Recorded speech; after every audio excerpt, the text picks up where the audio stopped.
Right, I am from the physics background, but I am working in the computer science. In India, my colleagues, it is possible. My actually long time goal to find this bridge between real time and this side. I have mathematical model simulation. We investigate around 600 research article. Mathematical model, we just compare all the models and try to understand in AI which kind of field we can quickly find a new open problem. Staying Russia, it's quite interesting, and it's work freedom, workload means very decent workload, work freedom is there.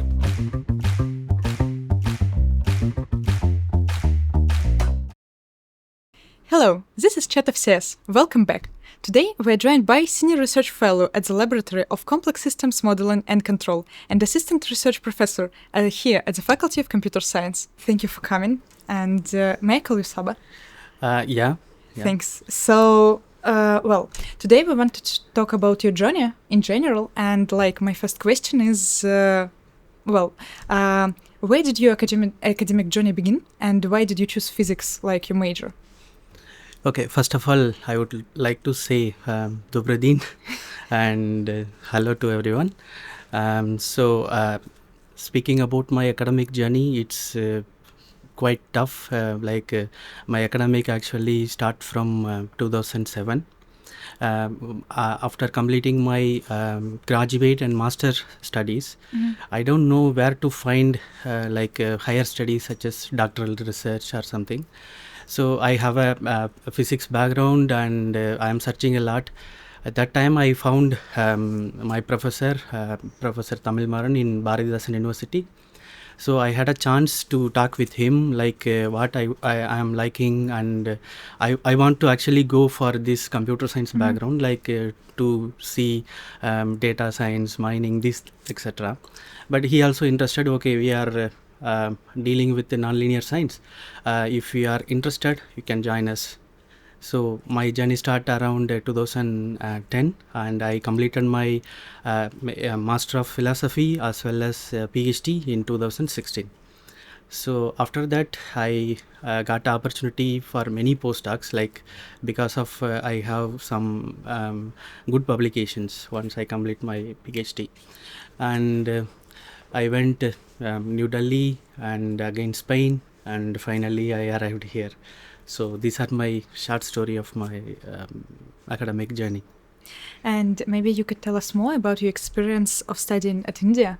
What was your field, what you were researching? Okay, so during my doctoral research, as I told you earlier, I am interested in nonlinear science.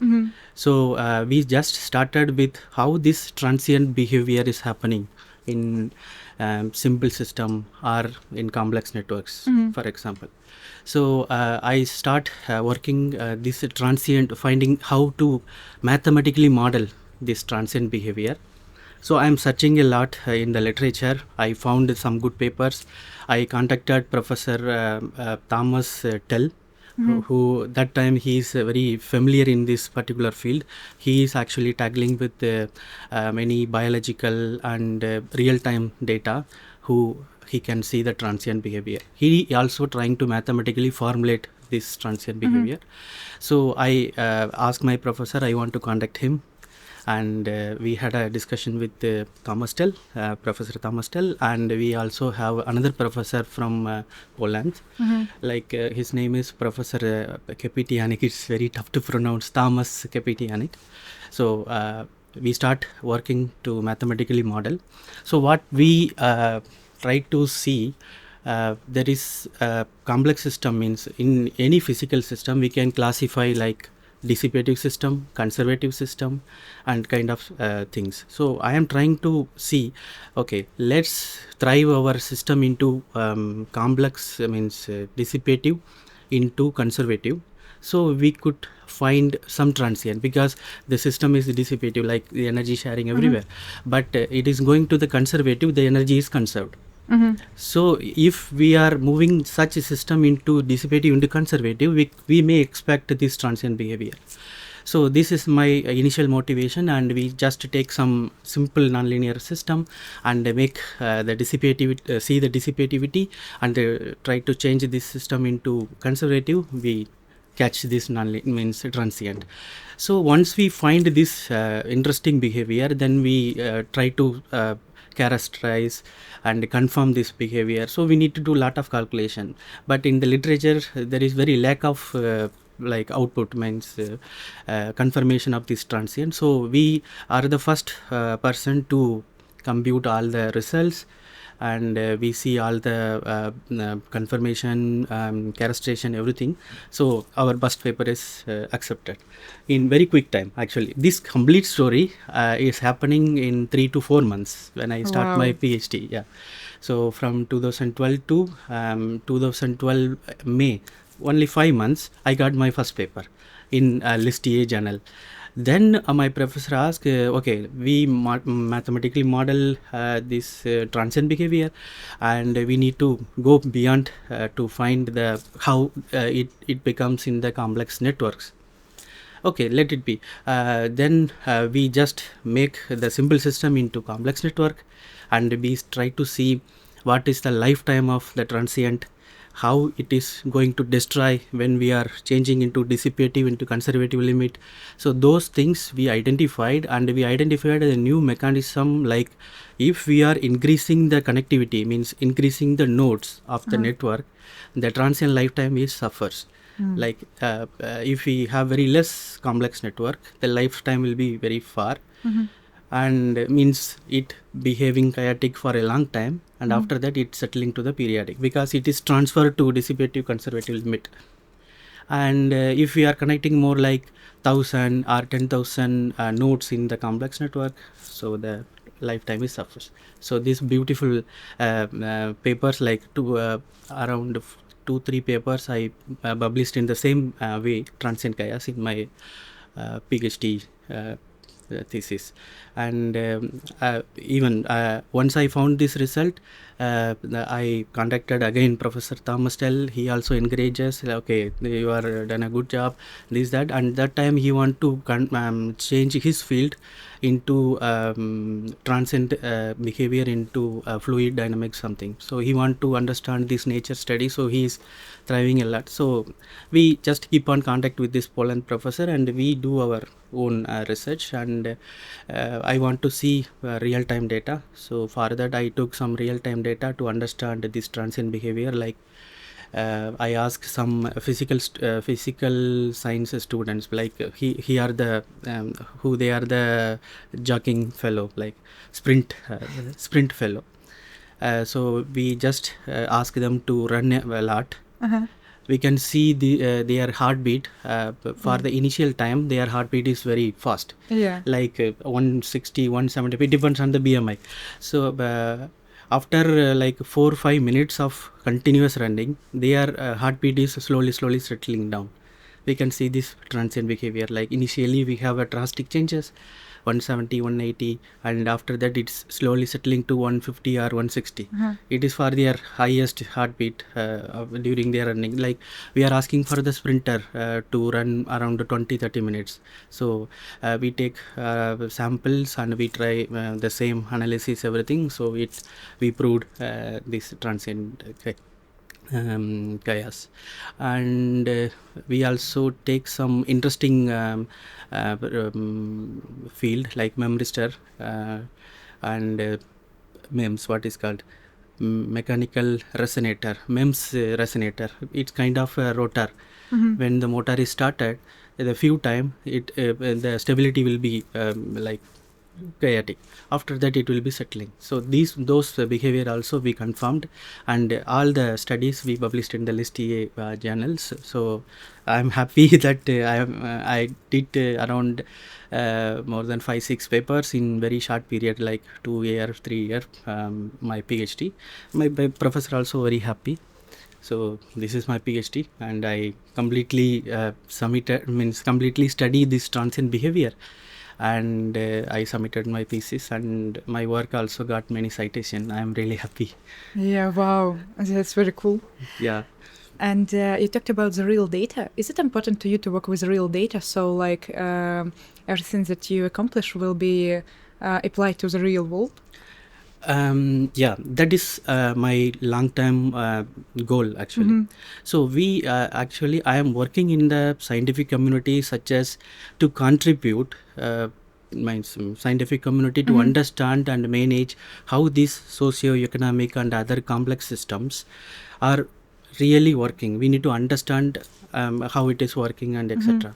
And we need to see the insight between complex system with real data. We have both hand. We need to connect with the bridge. It is not a theoretical abstract. We need to find the real time insights. We need to bridge some theories. So for that we need to but in recent time I am working in these perspectives, because I am far away from this transient my PhD, because I after that I work in various domains. This is my actually long time goal, to find this bridge between a real time and this side I have mathematical model, simulation, characterization, etc. And those time series I saw from this mathematical model I can saw from the real time. So I am trying to see how we can bridge between these two.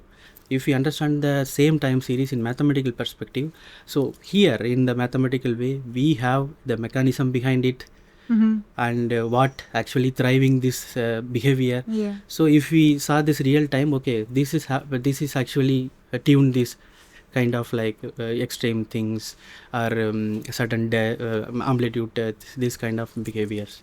So it is means I am in the pipeline to connect this both. Oh, that's amazing. Yeah, and I also published some papers to connect, means to attempt to connect. Like we have a COVID-19 data, so everywhere it's free. So what I did, I just take this COVID-19 vaccination data and try to see what are the trends behind it, why this first wave and the second wave is happening, why this gap is happening, and take this data and we try to understand through ARIMA algorithm, and we find there is a extremity in the vaccination process. Means I am talking about this Indian vaccination scenario. So we try to publish our analogies, our findings, what we are thinking about this, but we could not prove directly from our mathematical model, because there are many mathematical model which simulate this COVID-19 or many disease like SIR model we can say, but we could not able to find through the mathematical model, but based on some, we have some many data analytics tools, so like ARMA methods. For that we are just confirming, and we just posted our analogies. And another real time data I am using in Spain postdoc, when I was in Spain. So there I used to find how we can quantify this human heart tissues, how we can quantify the fibrosis, how much nuclei, and etc. So this is very tough and very enjoyable research, I feel that time. And also means that laboratory, there is a completely interdisciplinary domain, so there we can find that laboratory every field, like physics, mathematics, biomedical, and engineers, doctors, everywhere in the same group, and they try to find how the humans are getting age, and how to avoid heart diseases, chronic kidney diseases. So I don't know about much this biomedical thing, even terminology also I don't know, but they are giving me some images, real time images, taking from heart tissues. And my professor asked me to quantify this by fibrosis and nuclei, etc. So I developed a new mathematical code through MATLAB, how to quantify, making some small grids in the complete images, and I try to quantify based on the fast Fourier transform. And finally we achieve from the real time data we achieve something to quantify this, how much percentage fibrosis in this tissue. So each images it is coming from the second harmonic oscillation, and we can say one image is consist of around 2 gigabyte and 3 gigabyte image. We can't able to open in normal computer as well. So we need for MATLAB code to visualize this image. Yeah. Then we need to quantify each and every point. We need to find the empty spaces, this, that. So that paper also published in the very good paper. I forgot the name actually. It is a good paper in LST, more than 10 impact factor.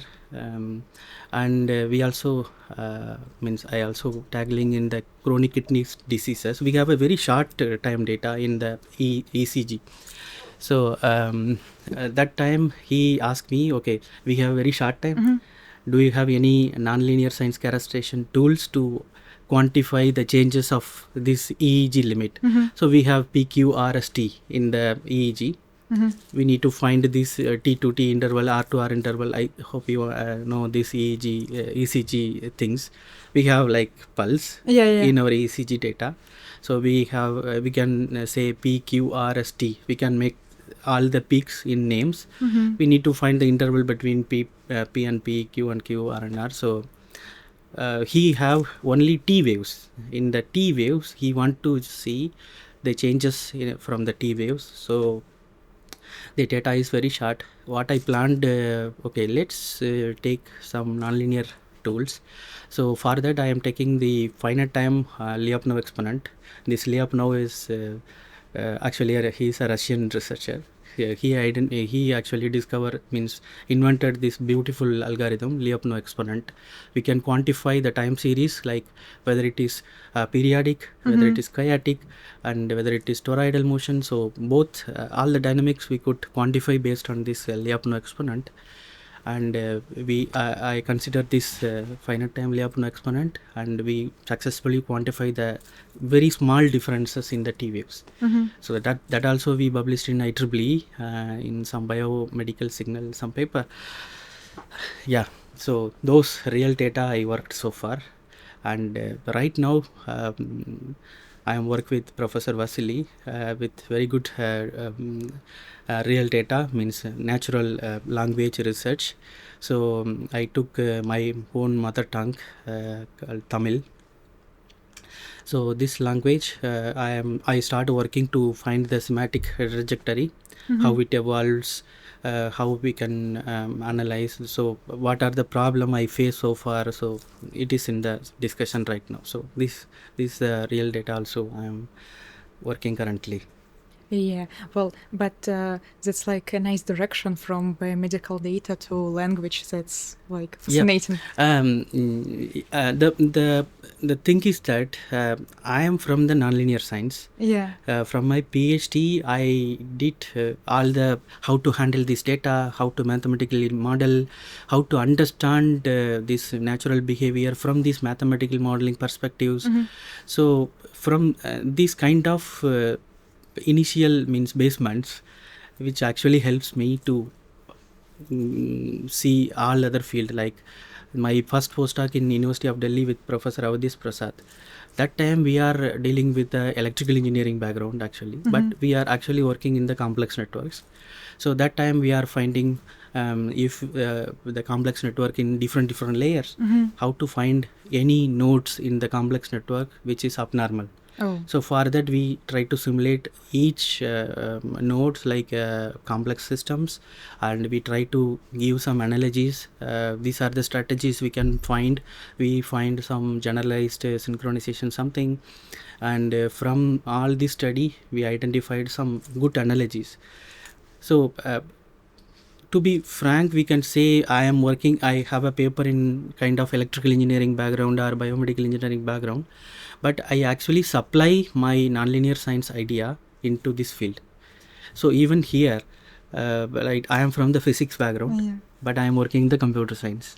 In India, my colleagues in around other countries also didn't believe how it is possible. You are working in the computer science. Actually, you are from the physics. How it is possible? So I told him like here people are working in variety of domains. I really like this culture, like people are work each other, and they are good environment, so we can do some good research as well. And the lab where I belongs to, It's also from the complex system modeling and control. Right now, I got the tenure track position. I am working in the artificial intelligence and data analysis. So in this perspective, I recently started like 6 months from 6 months before. I just working in the pure artificial intelligence. So we try to find uh, if we have the data scarcity, we have a very less data, but if we want to quantify, we want to predict, we want to forecast. So what kind of models can be useful? Models means artificial intelligence model like LSTM, GRU. Yeah. We have many other like meta learning, transfer learning.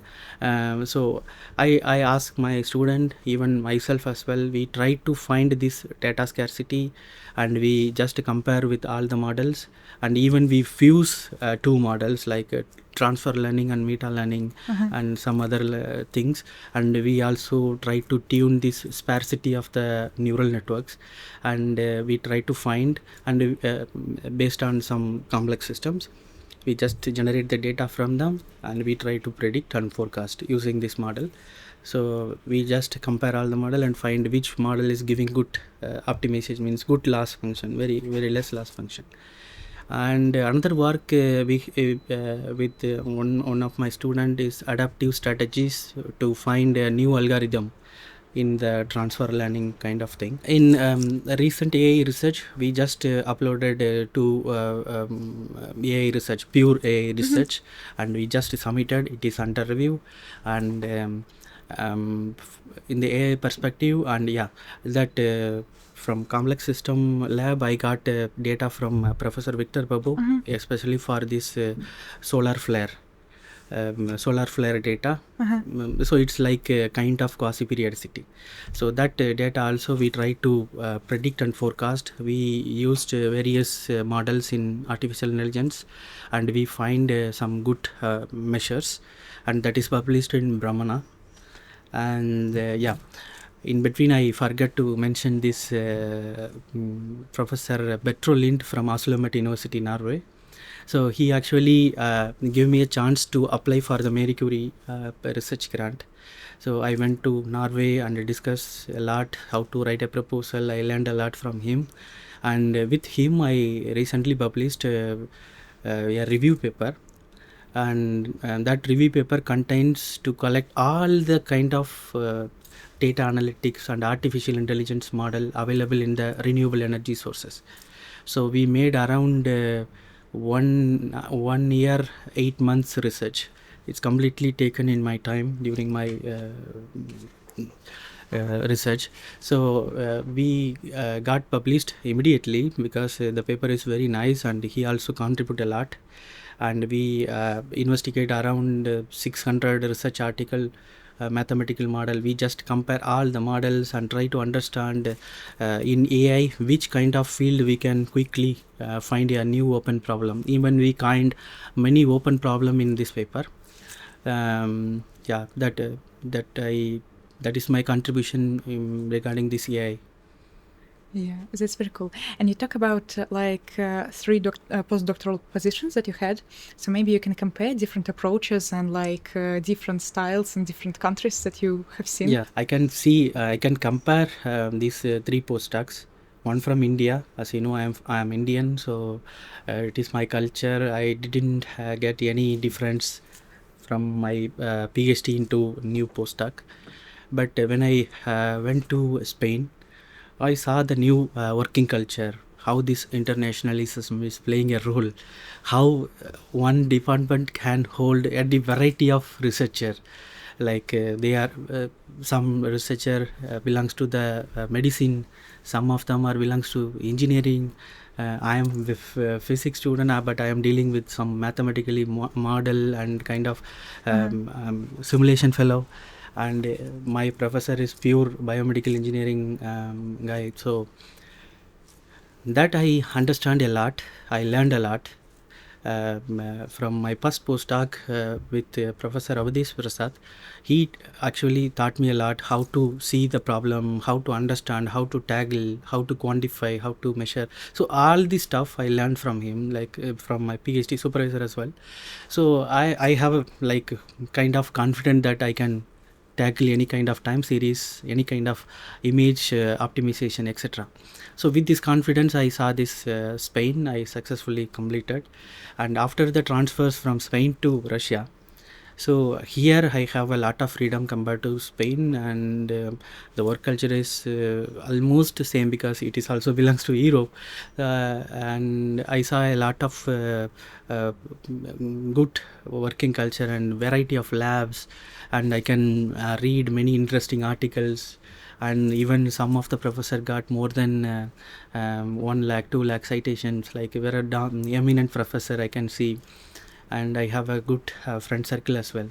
So with this 3 country means I can say I can learn a lot except from nonlinear science, like biomedical engineering, electrical engineering, and some kind of renewable energy sources.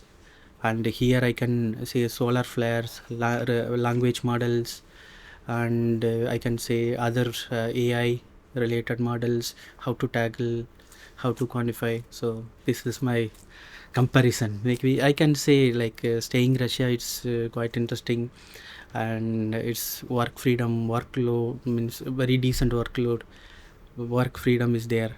So yeah, this is a comparison I can say.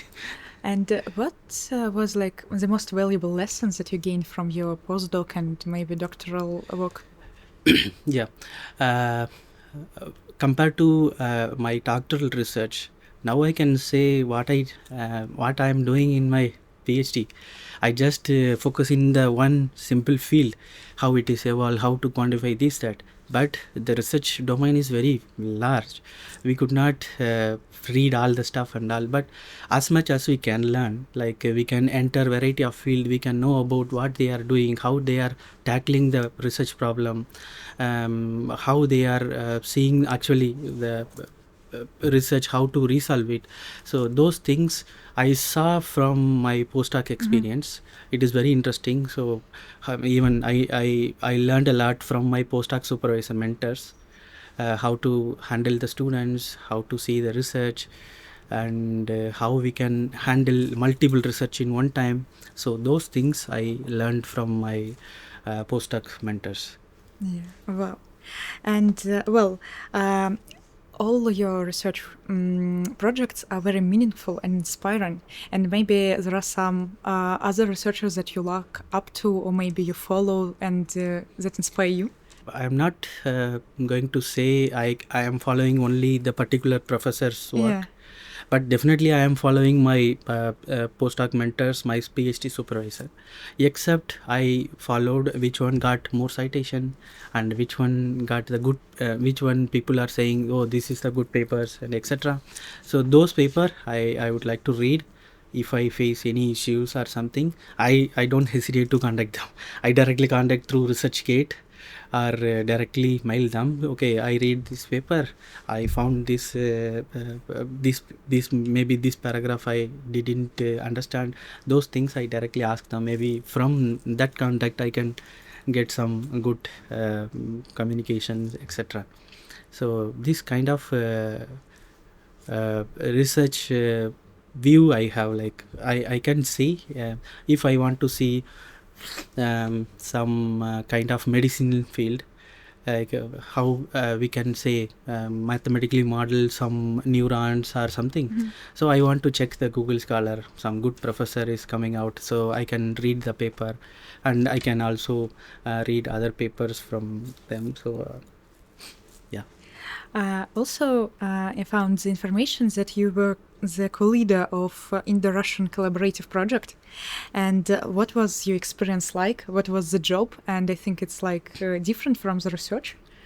It is not actually different from research. So once I complete my first postdoc, my professor told, we there is an opportunity to submit this Indo-Russian grant. So we are the good professor here. We have a good circle, and we have a good contact in Saint Petersburg University in Saint Petersburg. So we can contact with them. Kuznetsov, some fellows are here. So at that time, we saw there is one new phenomenon arrives, like hidden attractor. So the system have no fixed point, but it have the attractor. How it is coming out? So this Kuznetsov and other people are focusedly study this behavior mathematically. They are the pure mathematician. I really like this Russian. They are very strong in mathematics. So for that only we are contacting them. Okay, we are doing numerically and experimentally, and you are doing mathematically. Why can't we connect and try to write some proposal? Yeah, they agree in very good way, and we quickly write this proposal based on the hidden attractor. So encounter and find this hidden attractor in complex system as real time to try to find this mathematical solution, etc. So that time me and my senior Dr. Suresh, he is also a scientist in India right now, and we both start writing with the help of my first postdoc mentor, and we submit the proposal with other professors, and we got this opportunity. And the challenges I find this complete 4-month writing period, I learned how to write a proposal. So I have a contact with 4-5 professors, and they are giving me a lot of assignments like suggestion, comments. No, you need to change this. You need to. So I slowly start learning how to write a research proposal. And then we submit and we got the proposal. Even during my doctoral research, we write a proposal with my professor, and that also accepted in Indian things. And same maybe that small experience helped me to got this Indo-Russian grant. What brought you here to the Faculty of Computer Science, the Higher School of Economics? Yeah. So actually, I was in the mood of searching a new postdoc fellow. Yeah. After completing, it's not completing. I just come back from Spain for my vacation. That time the lockdown starts. So after means COVID lockdown, it starts. So after that I can't move anywhere. So I just sit in my home. I just doing my Spain postdoc work. So I stay more than 6 months abroad. So as per the rules, my contract automatically expelled. Then I start searching a new postdoc, and I found this our university, like HSC University. So I submit the application, and my professor asked me to give the interview. Let's talk formally. What you have in your mind, how you are going to work, this, that. Then we had a nice communication, means nice interview, we can say, and we come to some good agreement to work some good research problem. And I start working from HSC. I saw this this environment is very nice. I came Russia with my wife, so we just enjoying as well as we just working in a good manner. So I just published some good papers with the affiliation of HSC. I'm happy about that. And what was like main cultural difference that you noticed while moving to Russia? Yeah, so this kind of cultural shock I actually discussed when I faculty arranges some meeting. I can say I definitely feel this cultural shock, because when I see some Russians in the metro or in the public tram or in shops, they are not means that much more like smiley faces, and even they are not come to speak, let's say hi, this kind of. I thought, this is kind of a different culture. Then I learned from my lab manager as well. She told, yeah, we are having this kind of culture. Once you have a friend in Russian, then you need to understand how they are behaving, how the nice fellow they are. Then I understand, okay, once we start talking to them, they are very nice, and I never find any issues and any kind of discrimination. Nothing I found in last 4 years. After that I understand this culture. Actually, I didn't feel any shocks, but I take some time to understand this culture. Like there are many like Billini, Yeah. and even I can say the Christmas holiday is different. Yeah. We are celebrating in December 25, and here they are celebrating January 7 or 8. Yeah. So okay, we need to learn a lot. I went to many like church and many places like some Saint Petersburg I visited, and I also visited this Murmansk and Nizhny Novgorod, and I saw the people culture is very good, and they are staying very calm and cool people. Okay, and maybe you have tried some cultural food like. I yeah, food is completely different. This is my first statement. Food is completely different. As a South Indian, I can say we are using many hot spices, and which is not anymore accepted by Russians here. Even we found many Indian restaurant who they are making the Indian food with a Russian flavor. Yeah. So we can say it is a Indian food, but the taste and other stuff, it's not like a Indian what we are eating there. It's completely different. It's very less spices, and they are serving for the Russian perspectives. So but luckily I am bringing means I am coming with my wife, so we are sharing each other to cook, to eat, and we found many Indian things here, and we also happy to eat Russian food as well. Yeah, so we actually cook. Yeah, that's cool. Yeah. Also, you teach here, and what's the subject that you teach? And Okay, so when I start my tenure track course, I start teaching in modern concept of dynamic neural network. So after 4 5 years gap, I start teaching here. I directly start teaching with the master students. So I thought I need to make many homework before I start teaching, and in the neural network I can say I learned a lot from the student perspectives, how they are facing the problem, means what is the barrier behind to understand these things. So in the neural network I can say I teach all the stuff where this neural network can be used, means from various model like LSTM, GRU, how it is working, and attention mechanism, and how we are using attention mechanism using this neural network concept, and also various learning strategies like meta learning, how to make these forecasting predictions, and I would explain many industrial and real-time application based on this neural network. Actually my course I am planning where this neural network can be used. So I start with the simple perceptron to the GPT. oh, So this both concern, but I used to see other faculties as well, because they are also teaching the almost same, like they are concentrating machine learning, they are concentrating some especially AI. So I need to also mix the balance. So I just want to explain where this neural network only can used in this perspective of all kind of algorithms, etc.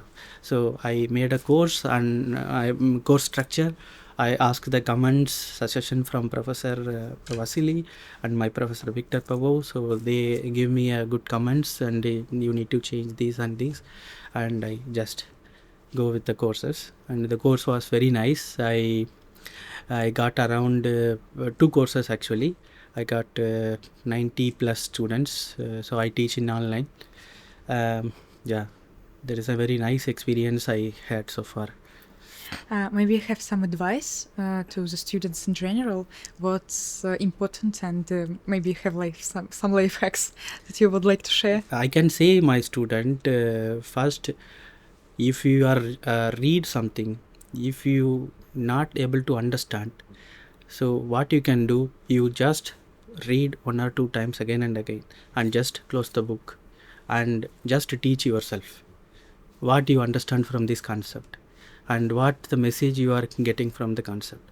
So based on that we can say if they are making 4-5 attempts, like they are teaching themselves, maybe they can have the board or something. They can just make this statement, like maybe what is a neural network, we can say. First they can read some sentences, they may sparks in their mind, and that word can be hold in their neural network, original neural network. So they can keep the statement and just close the book, and they thought themselves, okay, or they are having some good close friends, or may are most probably they are staying in the dormitory, so most probably they have their friends from the same course. So they can start make maybe group discussion, like I am going to explain this to you and you are going to explain this to me. This is the one strategy I can say from the student. First thought yourself, that will be fine. Or in the free time, just compare what you study and why you need to study this, what is the useful in real life. So in this way we can understand mathematics, computer science, etc. Okay, we are studying some very hard algorithm in mathematics or computer science. So if the student continuously studying the same, they could not get any take home message, just they memorize, just they come into the paper and they write the exam. So it's not a good thing. Just search. We nowadays it's AI era. We are having a lot of resources. We have a GPT, we have a YouTube, we have many our YouTube as well. We have many, so they can search where this algorithm can be useful, and how we can connect with the real time.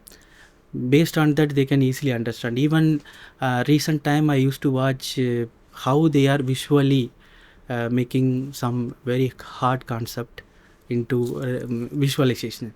Okay, this a squared plus b squared is equal to c squared, how it is possible in visualization. So this kind of visual from the YouTube or in the social means internet, it is very useful to catch this point. So once we catch this idea, we can easily write this concept in the exam. That I can say in the second advice. Wow, that's very useful advice actually, thanks. And about your hobbies, we know that you enjoy volleyball and kabaddi. I think that almost everyone know what volleyball means, but kabaddi, what it is? Can you explain us? Okay, so you are talking about my hobbies. Yeah, kabaddi, actually it's a famous game in South India, especially my hometown. We are having, means kabaddi means there is a kind of volleyball kind of players in two sides. Volleyball we have 7 players, it's same like 7 plus 7 the players, and 3 players are the substitute, and 1 player going to touch this side players, and they all trying to catch this 1 player. So if he touch 2-3 player and come back his place, he got 3 points. And the same vice versa. We have like our local team, like my village Pinayur team, and we have a state team. So there are many teams. We are facing this kabaddi match every year. We have a nice tournament, and this is very famous in South India as well as North India. We have many movies, and there is international team like Iran, Pakistan, Bangladesh. So we have to see this kind of kabaddi. Even China also having some team. Yeah, these are the kabaddi. That's an interesting sport. Like, yeah, but this sport maybe sometime I can say it's harmful, because when your team is getting very less points, you automatically getting frustrated. Yeah. So during this frustration, what you are going to do at the end of the game, you are trying to become a aggressiver. So this aggressiveness may be thrive into some injuries or something. But it is very nice game. It is very good for health. I really like to play this game. Oh, wow, that's nice. So now it's time for our traditional speed round. And just say the first thing that pops in your head. Don't think about it much. Okay, so the first question: what book are you currently reading? Currently, I am reading like I Too Had a Love Story, that one novel.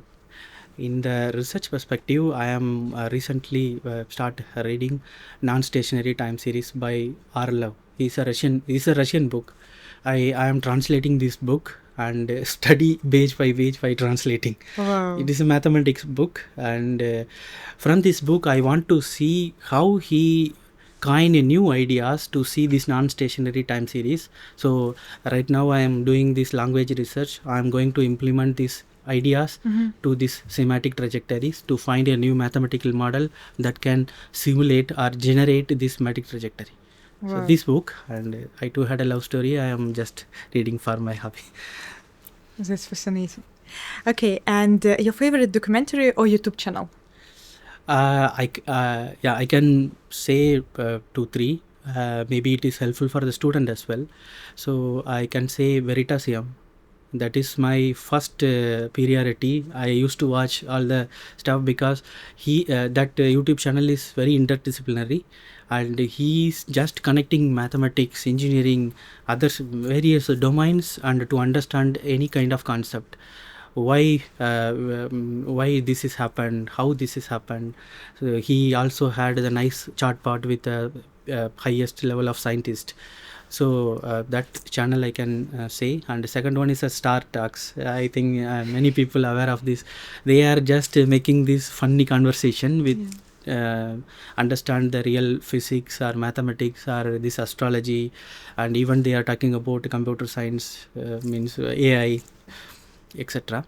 And the third, I am sincerely watching this is Steve Brinton. He is from USA, and he also doing the same, like he want to connect the gap between this complex system and this AI. So he also suggests many ideas how to connect this to theory, and I got many information from his lectures. He's also mathematician. Yeah. That's cool. And your favorite scientists, past and present? Scientist, everyone knows this Einstein we have a favorite. And for the scientist perspective, I can say we could not quantify them as a first rank or second rank.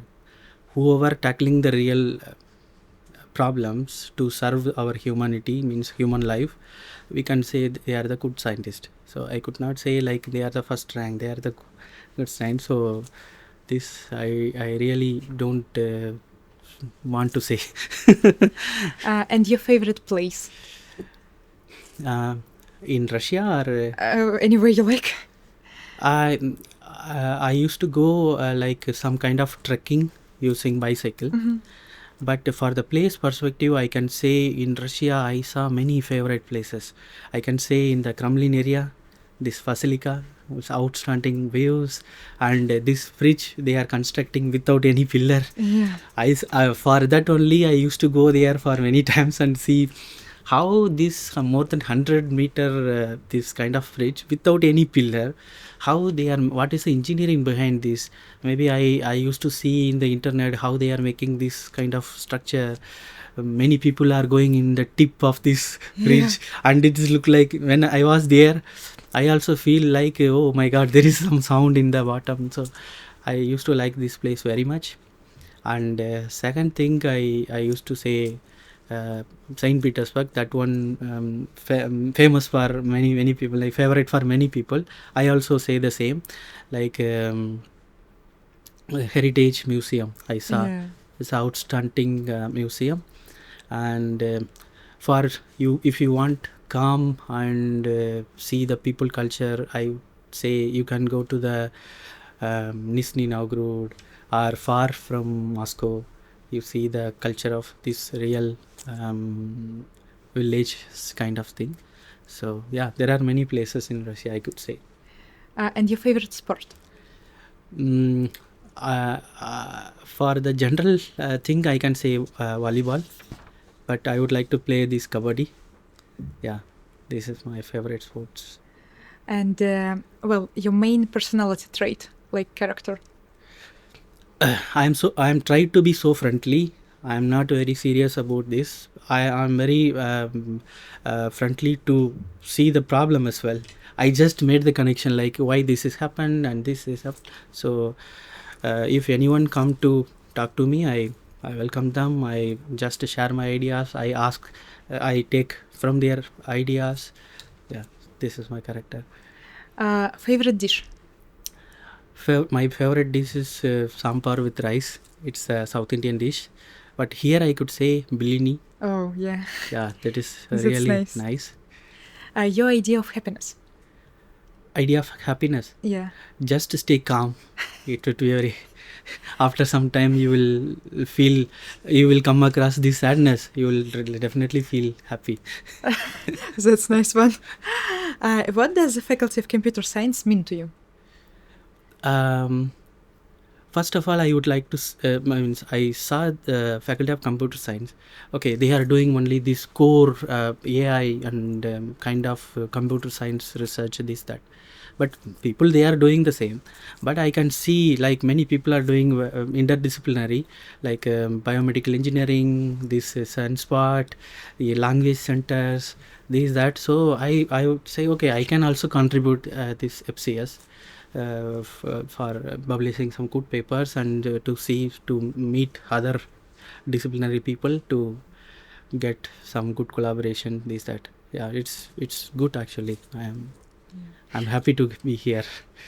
That's nice. Thank you for the interview. It was really nice, and thank you for sharing your story. It was interesting. Yeah, thank you very much.